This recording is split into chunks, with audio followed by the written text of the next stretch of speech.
प्रश्न संग्रह 5.1, इसमें हम लोग प्रश्न 1, 2, 3 ऐसा 3 प्रश्न किए थे। अभी चौथे प्रश्न के लिए चलते हैं। प्रश्न चौथा जरा देखिए क्या है।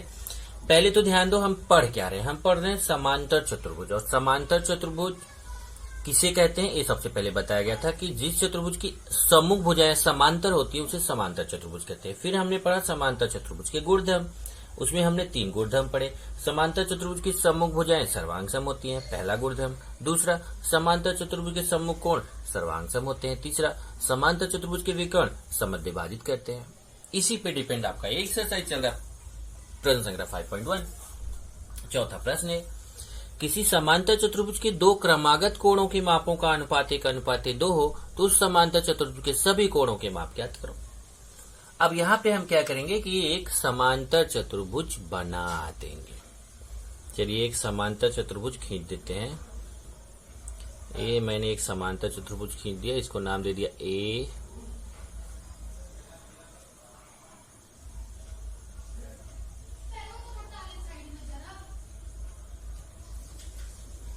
ए बी सी डी, एक समांतर चतुर्भुज हो गया। इस समांतर चतुर्भुज के दो क्रमागत, क्रमागत का मतलब क्रम से कोई भी दो ले लो, चाहे ए बी ले लो, चाहे बी सी ले लो, चाहे सी डी ले लो, चाहे ए डी ले लो, मतलब क्रम से कोण लेने, उनका अनुपात 1:2 है। तो समांतर चतुर्भुज, पहले तो ये मान लो कि माना, देखो यहां दिया नहीं है, मान लेते हैं एबीसीडी समांतर चतुर्भुज है। तो माना ए बी सी डी एक समांतर चतुर्भुज है। ये देखिए हमने एक समांतर चतुर्भुज मान लिया ए बी सी डी, जिसमें कोई भी दो क्रमागत कोण ले लो, कोण ए अनुपाते कोण बी। देखो दो क्रमागत कोण ले लिया, कितना दिया है 1:2। अब आप चाहे तो बी अनुपाते सी ले लो, आप चाहे सी अनुपाते डी ले लो, आप चाहे ए अनुपाते डी ले लो, उससे कोई फर्क नहीं है। अब अनुपात हटाने के लिए क्या मानते हैं, माना समान गुणज एक्स है। अब कुछ लोगों के मन में क्वेश्चन आ गया होगा कि अभी तो आप अनुपात समानुपात पढ़ रहे हो, उसमें लिखते हो, पढ़ा रहे हो, उसमें आप लिखते हो कि माना समान गुणज के है, तो आपका मन करे तो आप लिख दो समान गुणज के है, आपके ऊपर है। इसलिए कोण ए कितना हो जाएगा, देखिए 1:2 है तो कोण ए हो जाएगा 1x और कोण बी हो जाएगा 2x। कोण ए हो गया x, एक छिपा हुआ, और कोण बी हो जाएगा 2x। अब देखिए कि समांतर चतुर्भुज का कोण ए पता चल गया x, कोण बी पता चल गया 2x, और ये दोनों कोण कैसे कोण होते हैं, एडी और बीसी समांतर चतुर्भुज की सम्मुख भुजाएं हैं, तो ये आपस में समांतर हैं, क्योंकि समांतर चतुर्भुज की सम्मुख भुजाएं समांतर होती है। ये तिर्यक रेखा है, तो ये दोनों कोण कैसे कोण है, अंतः कोण है, और अंतः कोणों का योगफल कितना होता है, 180 अंश होता है। इसका मतलब x और 2x मिला के कितना होगा, 180 अंश। लिखेंगे कोण ए प्लस कोण बी बराबर 180 अंश, कारण लिख देंगे अंतः कोण। अब चलिए मान रख देते हैं, कोण ए का मान x है, कोण बी का मान 2x है, बराबर 180 अंश। अब x में 2x जोड़ दीजिए तो कितना होगा 3x, बराबर 180 अंश। फिर 3 का गुणा उधर जाके भाग हो जाएगा, तो 180 अंश बटे 3। अब 3 से 180 को काटेंगे तो कितना आएगा 60, x बराबर 60 अंश। अब x का मान 60 अंश आ गया, तो अब हम कोण ए भी निकाल सकते हैं, कोण बी भी निकाल सकते हैं। इसलिए कोण ए बराबर x, और x का मान कितना है 60 अंश। कोण बी बराबर 2x, कोण बी कितना हो जाएगा 2x, और 2 2 बीच में गुणा छिपा हुआ x मतलब 60 अंश, और 2 का 60 अंश में गुणा होगा तो कितना आ जाएगा 120 अंश। तो कोण ए 60 अंश आ गया, कोण बी 120 अंश आ गया। अब जब ए और बी आ गया तो हम जानते हैं समांतर चतुर्भुज के सम्मुख कोण सर्वांगसम होते हैं, तो जितना कोण ए रहेगा उतना ही सी हो जाएगा, और जितना कोण बी रहेगा उतना ही डी हो जाएगा। तो यहां लिख देंगे क्योंकि समांतर चतुर्भुज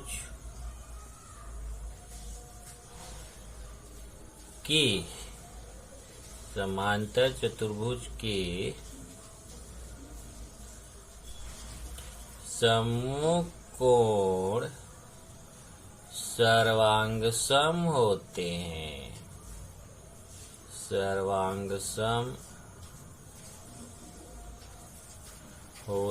हैं, इसलिए कोण सी सर्वांगसम कोण ए तथा कोण डी सर्वांगसम कोण बी।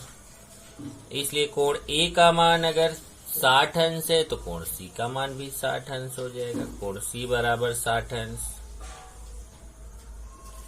ऐसे ही कोण बी का मान 120 अंश है तो कोण डी का मान भी 120 अंश हो जाएगा। तो इस तरीके से आपको सभी कोण प्राप्त हो गए। यहाँ लास्ट में उत्तर लिख दीजिए। समांतर चतुर्भुज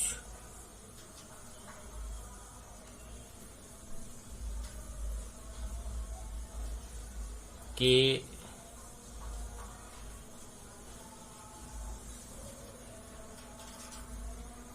कोण, पहला देखो ए का मान 60 अंश, बी का मान 120 अंश, फिर सी का मान 60 अंश, फिर डी का मान 120 अंश है। ये हो गए समांतर चतुर्भुज के कोण। इस तरीके से ये प्रश्न संग्रह 5.1 हो गया, मतलब प्रश्न संग्रह 5.1 का चौथा क्वेश्चन हो गया। प्रश्न 5 देखिए, अभी प्रश्न 4 हो गया। प्रश्न 5 क्या है? समांतर चतुर्भुज ABCD के विकर्ण एक दूसरे को बिंदु O पर प्रतिच्छेदित करते हैं। यदि AO बराबर 5, BO बराबर 12, AB बराबर 13, तो सिद्ध करो चतुर्भुज ABCD समचतुर्भुज है। अब ये क्वेश्चन बहुत जल्दबाजी में इन्होंने प्रश्न संग्रह 5.1 में डाल दिया,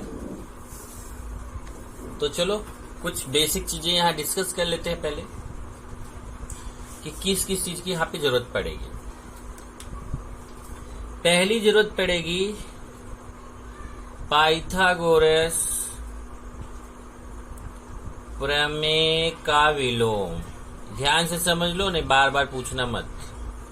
पाइथागोरस प्रमेय तो आप जानते हो, पाइथागोरस प्रमेय का विलोम देखो क्या होता है। अगर मान लीजिए एक त्रिभुज है, ये त्रिभुज हो गया, इस त्रिभुज में अगर जो सबसे बड़ी भुजा है, सबसे बड़ी भुजा इसमें कौन है? AC। अगर सबसे बड़ी भुजा का वर्ग अन्य दो भुजाओं के वर्गों के योगफल के आ जाए, मतलब अगर सबसे बड़ी भुजा का वर्ग AC स्क्वायर बराबर आ जाए AB square plus BC square, तो क्या हो रहा है इसमें? सबसे बड़ी भुजा का वर्ग बराबर बाकी दोनों भुजाओं के वर्गों का योगफल। अगर इस तरीके से आ जाता है तो पाइथागोरस का प्रमेय का विलोम क्या बोलता है कि अगर सबसे बड़ी भुजा का वर्ग जो दो छोटी छोटी भुजाएं हैं उनके वर्गों के योगफल के बराबर आ जाए, तो जो सबसे बड़ी भुजा है उसके सामने का कोण 90 अंश होगा। ये हो गया पाइथागोरस प्रमेय का विलोम। जो सबसे बड़ी भुजा रहेगी जिसका वर्ग बाकी दोनों छोटी भुजाओं के वर्गों के योगफल के बराबर है, तो सबसे बड़ी भुजा जो है उसी के सामने वाला कोण 90 अंश होगा। लेकिन अगर ये बराबर नहीं है तो फिर 90 अंश नहीं होगा। एक तो इसका यूज है। दूसरा क्या है? समचतुर्भुज। समचतुर्भुज की खास बात देख लो क्या होता है। समचतुर्भुज की एक खास बात ये होती है कि इसकी चारों भुजाएं समान होती, और दूसरी खास बात ये होती है कि समचतुर्भुज के विकर्ण लंब समद्विभाजित करते हैं। मतलब दो समान भाग तो करते ही हैं। ये देखिए, इसके दो समान भाग तो होते हैं विकर्ण के, साथ ही साथ इनके बीच यहाँ 90 अंश का कोण, इधर भी इधर भी इधर भी इधर भी, विकर्णों के बीच 90 अंश का कोण बनता है। अब इसमें हमें क्या करना है, इसको कैसे सिद्ध करें। समांतर चतुर्भुज जो है वो सम चतुर्भुज है, मतलब एक समांतर चतुर्भुज एबीसीडी दिया हुआ है और हमको सिद्ध करना है कि वो सम चतुर्भुज है। तो सम चतुर्भुज सिद्ध करने के लिए अगर हम ये दिखा दें कि इनके विकर्णों के बीच 90 अंश का कोण अगर हम सिद्ध कर दें, क्योंकि समांतर चतुर्भुज के विकर्णों के बीच 90 अंश का कोण नहीं होता, सम चतुर्भुज के विकर्णों के बीच 90 अंश का कोण होता है। तो अगर हम सिद्ध कर दें कि इनके विकर्णों के बीच 90 अंश का कोण है, तो अपने आप वो सम चतुर्भुज सिद्ध हो जाएगा। इसके लिए हमें करना क्या क्या है वो देखते हैं। सबसे पहले तो एक समांतर चतुर्भुज बना लेते हैं। चलो,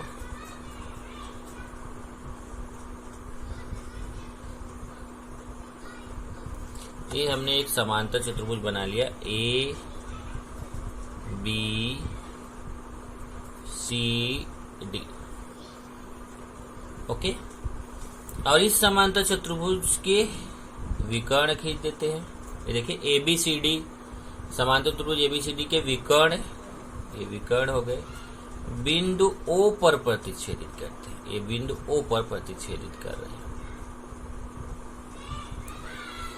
एओ दिया है 5, देखिए एओ का मान दिया है 5, बीओ का मान, इधर बीओ है, बीओ का मान दिया है 12, एबी का मान दिया है 13। एओ 5 दिया है, बीओ 12 दिया है, एबी 13 दिया है। अब अगर हम सिद्ध कर दें कि ये जो त्रिभुज एओ बी है, यहाँ 90 अंश सिद्ध कर दें कि ये कोण 90 अंश है, तो अपने आप सिद्ध हो जाएगा किसके विकर्ण लंब है। और जब समांतर चतुर्भुज के विकर्ण लंब हो जाते हैं, मतलब उनके बीच 90 अंश का कोण बन जाता है, तो वह सम चतुर्भुज हो जाता है। तो चलिए यही काम हम करेंगे। तो समांतर चतुर्भुज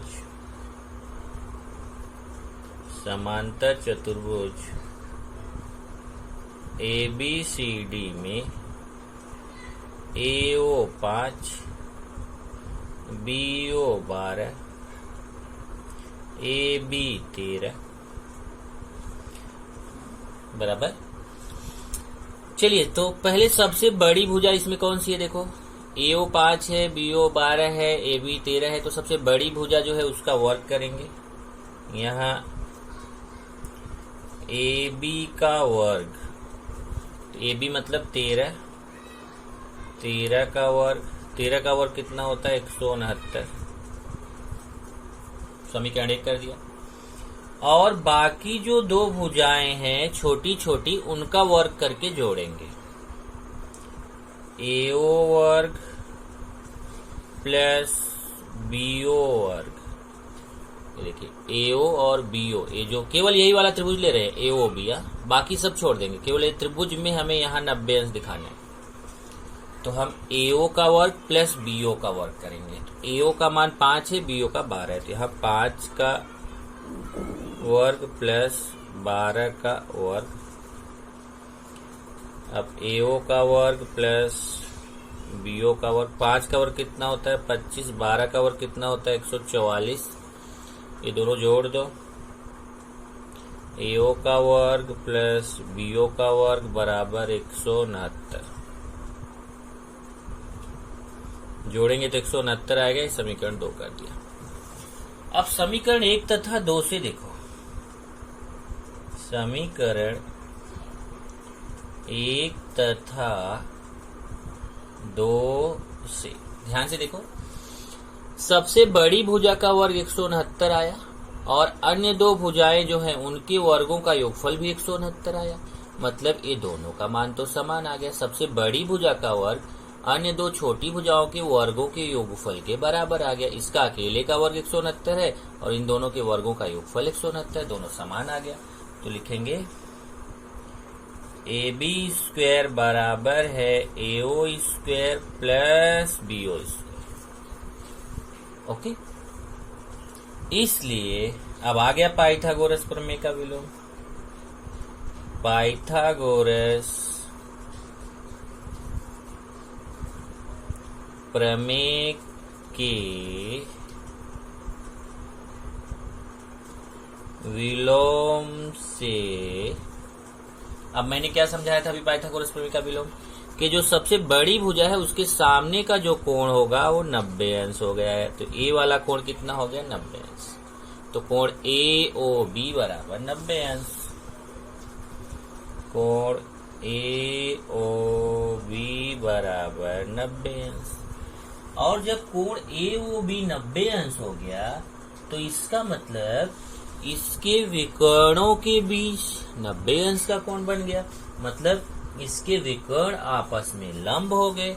इसका मतलब देखो, अगर AC और BD के बीच देखो यहाँ 90 अंश बन गया है। अब आप बोलो नहीं AO और BO के बीच 90 अंश बन रहा था, आप AC और BD क्यों बोल रहे हो? ये देखो, अगर आप ऐसे 90 बोलोगे तो अगर इसको आगे बढ़ा दोगे तो भी तो ये 90 रहेगा। मतलब इन दोनों रेखाओं के बीच 90 अंश का कोण बन रहा है कि नहीं? तो हम बोलेंगे कि विकर्ण AC और विकर्ण BD के बीच कितने अंश का कोण बन गया? यहाँ 90 अंश का बन गया। तो लिखेंगे इसलिए विकर्ण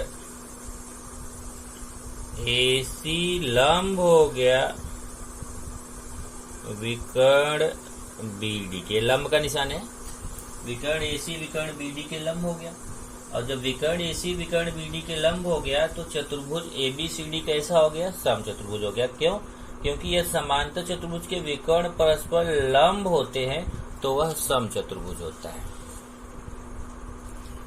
इसलिए चतुर्भुज ABCD यह समचतुर्भुज है। क्योंकि, कारण भी दे दीजिए, समांतर चतुर्भुज के विकर्ण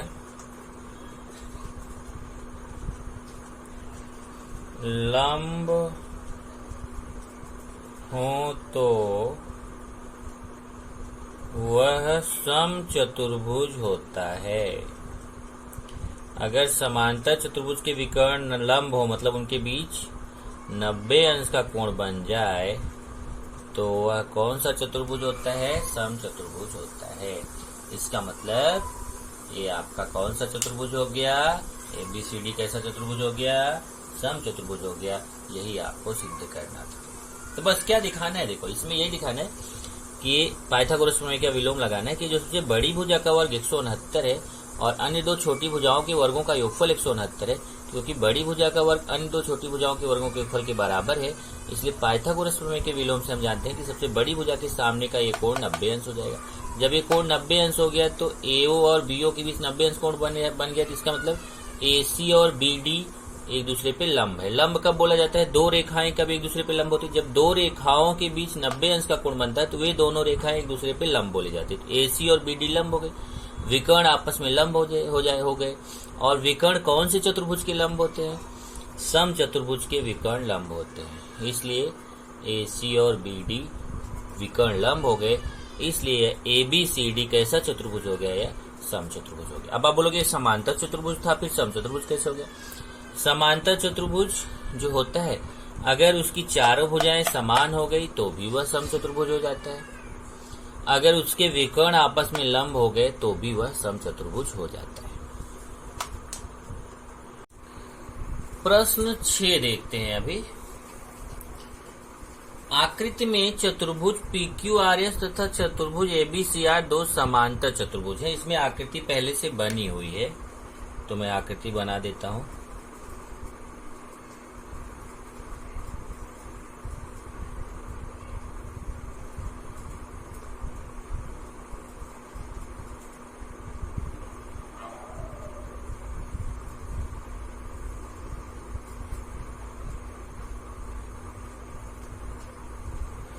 ये देखो, ये जो बड़ा चतुर्भुज है इसका नाम है PQRS। तो नाम कहां से रखा? यहीं से, PQRS। और ये जो छोटा चतुर्भुज यहां दिख रहा है ना, इसका नाम है ABCR।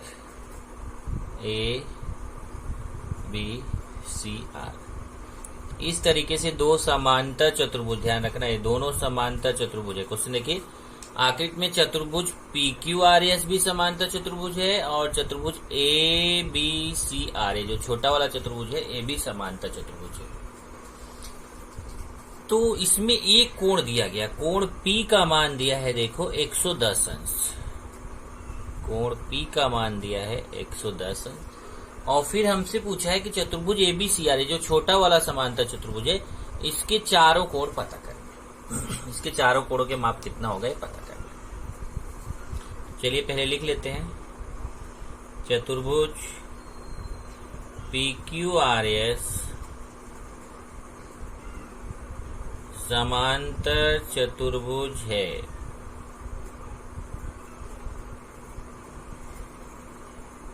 चतुर्भुज PQRS समांतर चतुर्भुज है।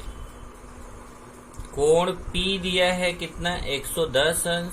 अब देखिए, समांतर चतुर्भुज के सम्मुख कोण सर्वांगसम होते हैं। अभी समझो कि ये वाला छोड़ दो, केवल ये PQRS देखो, PQRS समांतर चतुर्भुज है तो P का सम्मुख कोण कौन होगा, R होगा। तो समांतर चतुर्भुज के सम्मुख कोण सर्वांगसम होते हैं तो P 110 है तो R का मान भी पता चल जाएगा कितना 110। तो लिखेंगे पहले, क्योंकि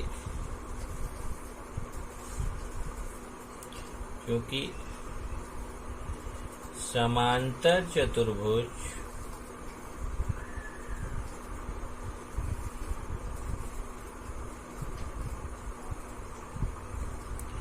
के सम्मुख कोण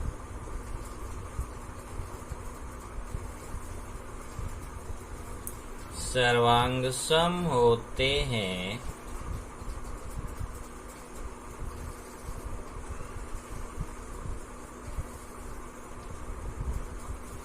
इसलिए कोण R होगा सर्वांगसम कोण P के, इसलिए कोण R का मान भी उतना ही आएगा जितना P का 110 है तो R का भी कितना हो जाएगा 110। चलिए एक कोण पता चल गया, कौन सा, ए वाला कोण पता चल गया 110 अंश। अब आते हैं, जब ये 110 अंश हो गया तो ये पता चल, कोण ए पता कर सकते हैं ना, कोण ए, क्योंकि कोण ए और आर दोनों कैसे कोण है, ए बी सी आर देखो समांतर चतुर्भुज है, प्रश्न में दिया ए बी सी आर समांतर चतुर्भुज है तो ए बी सी आर दोनों समांतर हो जाएंगे, क्योंकि समांतर चतुर्भुज की सम्मुख भुजाएं समांतर होती है, इसलिए बी ए जो है वो सी आर के समांतर हो जाएगा। और ए आर तिर्यक रेखा हो गई तो ये दोनों कोण संगत कोण, ये दोनों कोण अंतः कोण हो जाएंगे। देखिए तिर्यक रेखा के एक ही तरफ अंदर वाले कोणों को अंतः कोण बोलते हैं और अंतः कोणों का योगफल कितना होगा 180 अंश। तो कोण ए और आर मिला के 180 अंश हो जाएगा। ओके, तो लिखेंगे चतुर्भुज ABCR समांतर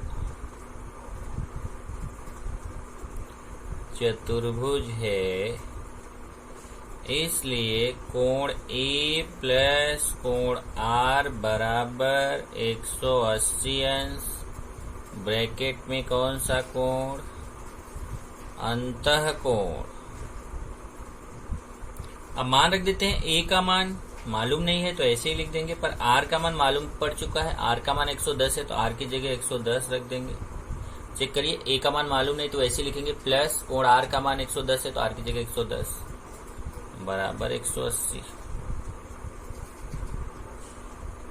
अब 110 अंश का उधर पक्षांतर करिए, प्लस है उधर जाके माइनस हो जाएगा, 180 अंश माइनस 110 अंश। तो कोण ए का मान भी पता चल गया, 180 में 110 घटाएंगे तो कितना आएगा 70 अंश। अब देखिए ये कोण ए भी पता चल गया 70 अंश, 110 ए हो गया 70।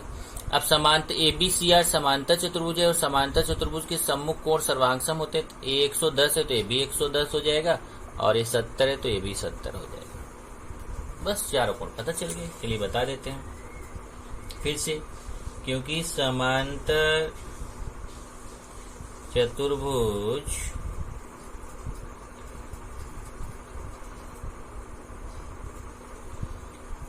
के सम्मुख कोण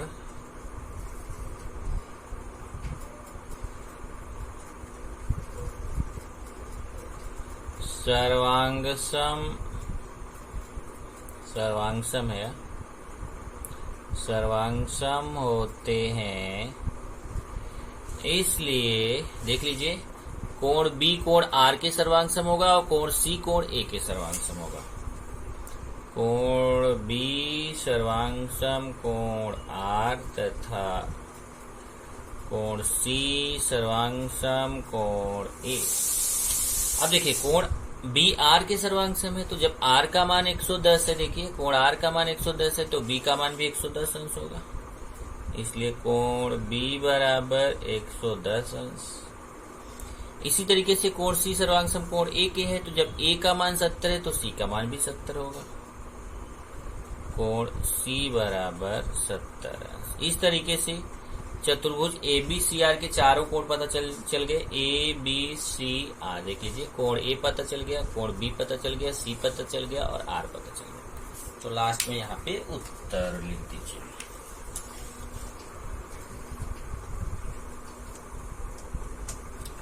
चतुर्भुज ए बी सी आर के कोण ए बराबर 70 अंश, कॉमा कोण बी बराबर 110 अंश, कोण सी बराबर 70 अंश और कोण डी बराबर कोण आर है, कोण आर बराबर आर लिख भाई 110 अंश। तो चारों कोण आपको यहाँ पे पता चलेगा। इस तरीके से आपका ये प्रश्न संग्रह खत्म होता है। इसमें एक प्रश्न और है, 7वां। ये देखिए ये 7वां प्रश्न और है, लेकिन 7वां क्रॉस है, 7वां कट है, तो आपको केवल 6 तक के क्वेश्चन करने हैं। 7वां क्वेश्चन आप अपने टेक्स्ट बुक में कट कर लीजिएगा। तो यहाँ से अपना प्रश्न संग्रह खत्म हो जाता है। इसके बाद अगले पीरियड में हम लोग प्रश्न संग्रह 5.2 करेंगे।